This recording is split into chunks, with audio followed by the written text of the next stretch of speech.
بسم اللہ الرحمن الرحیم۔ ایک دفعہ ایک شخص امام علی ابن ابی طالب علیہ السلام کی خدمت میں حاضر ہوا۔ یہ شخص جاننا چاہتا تھا کہ علی واقعی وارث القرآن ہے یا نہیں۔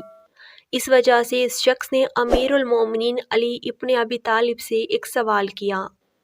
ایک بات یاد رہے کہ وارث قرآن وہ ہوتا ہے جو زمین و آسمان، دنیا و آخرت حتیٰ کہ ہر چیز کا علم رکھتا ہو، نہ کہ ان سب کا علم رکھتا ہو بلکہ ان سوالوں کا بھی مکمل جواب بھی رکھتا ہو، اور اس کے ساتھ ساتھ ان سب چیزوں کے بارے میں جو سوالات ہو ان سوالات کا ایک نہیں بلکہ ہزاروں جوابات رکھتا ہو۔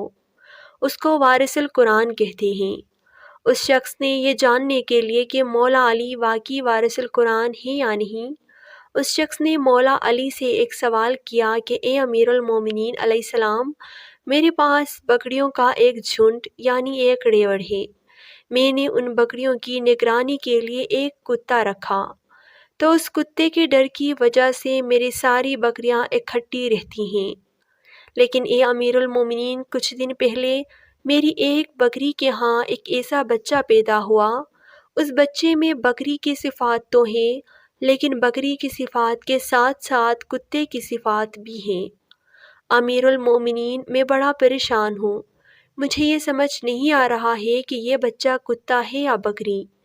یہاں پر توجہ طلب بات ہے، اگر انسان کو بچہ ہو تو اس میں انسان جیسی صفات ہوتی ہیں، بکری کا بچہ ہو تو اس میں بکری جیسی صفات ہوتی ہیں، اگر کتے کا بچہ ہو تو اس میں کتے جیسے صفات ہوتے ہیں، لیکن یہاں پر توجہ طلب بات یہ ہے کہ بچہ بکری کا ہے اور صفات کتے کے ہیں۔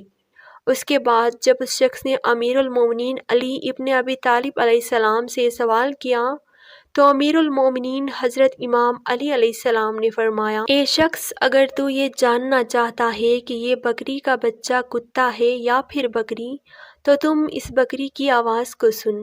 اگر بکری کا بچہ کتے کی طرح بھونکتا ہے تو تم سمجھ لو کہ یہ بچہ کتے کا ہے، اور اگر وہ بچہ بکری کی طرح بولتا ہے تو وہ بکری کا بچہ ہے۔ یہ سن کر وہ شخص کہنے لگا کہ اے امیر المومنین، میں یہ پہلے ہی کر کے دیکھ چکا ہوں کہ کبھی وہ بچہ کتے کی طرح بھونکتا ہے اور کبھی وہ بچہ بکری کی طرح آواز نکالتا ہے۔ تو پھر امام علی علیہ السلام نے فرمایا، تو پھر اس بکری کے بچے کو پانی پلا کر دیکھ لو۔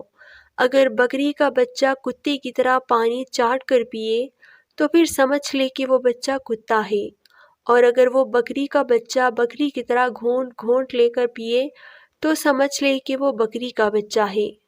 تو اس پر وہ شخص کہنے لگا کہ اے امیر المومنین، میں یہ بھی کر کے دیکھ چکا ہوں کہ کبھی وہ بچہ کتے کی طرح زبان سے پانی چاٹ کر پیتا ہے اور کبھی بکری کی طرح پانی پیتا ہے۔ امام علی علیہ السلام نے فرمایا، تو پھر تم ایسا کرو، اس بکری کے بچے کو اپنی بکریوں کے جھنڈ یعنی ریوڑ سے علیحدہ کر لو۔ اگر یہ بکری کا بچہ باقی بکریوں کے ساتھ جھنڈ میں چلتا ہے تو سمجھ لے یہ بکری کا بچہ ہے، اور اگر یہ بکری کا بچہ تیری بکریوں کے کنارے کنارے چلتا ہے تو تم سمجھ لو کہ یہ کتا ہے۔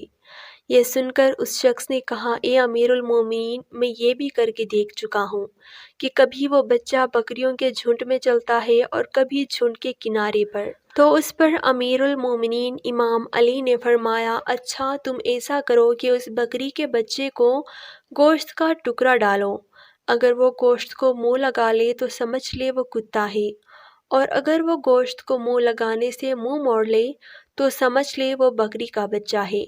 تو اس پر اس شخص نے کہا کہ اے امیر المومنین، میں یہ بھی کر کے دیکھ چکا ہوں کہ یہ بچہ کبھی کبھی گوشت کھا لیتا ہے اور کبھی منہ موڑ لیتا ہے۔ مجھے یہ سمجھ نہیں آتا کہ میں اس کا کیا کروں، کیونکہ بکری کا گوشت حلال ہوتا ہے اور کتے کا گوشت حرام ہوتا ہے، اس میں زمین و آسمان کا فرق ہے، اسی لیے مجھے سمجھ نہیں آتا کہ اب میں کیا کروں۔ امیر المومنین علی علیہ السلام نے فرمایا، اے شخص، اب جو کام میں تمہیں بتانے جا رہا ہوں یہ کام تم نے یقیناً نہیں کیا ہوگا۔ تم یہ جاننا چاہتے ہو نا کہ وہ بکری کا بچہ کتا ہے یا بکری، تو تم جاؤ، جا کر اس بکری کے بچے کو ذبح کرو۔ اگر اس بکری کے بچے کے پیٹ سے ایک آنت نکلے جس طرح کتے کے پیٹ میں ہوتی ہے تو سمجھ لینا وہ کتا ہے، اور اگر بکری کی طرح کئی آنتیں نکلے تو سمجھ لینا وہ کتا نہیں بکری کا بچہ ہے۔ اس کے بعد جب اس شخص نے امیر المومنین علی علیہ السلام سے یہ جواب سنا تو فوراً آپ علیہ السلام کے قدموں میں گر گئے، عرض کرنے لگا کہ اے امیر المومنین، میرے پاس نہ ہی کوئی بکری ہے اور نہ ہی کوئی کتا۔ میں آپ علیہ السلام کے جوابات کو اس لیے رد کیے جا رہا تھا کیونکہ میں یہ دیکھنا چاہتا تھا کہ کیا واقعی علی علیہ السلام ان سوالات کے جوابات دیں گے جن کو سن کر میری یہ زبان رک جائے، کیونکہ وارث قرآن ہر سوال کا ایک نہیں بلکہ ہزاروں جوابات رکھتا ہے۔ میں تو صرف آپ علیہ السلام کا امتحان لینے آیا تھا۔ میں یہ دیکھنا چاہتا تھا کہ آپ علیہ السلام وارث قرآن ہے یا نہیں۔ آپ علیہ السلام نے میری ان سوالات کا دریا بہا دیا۔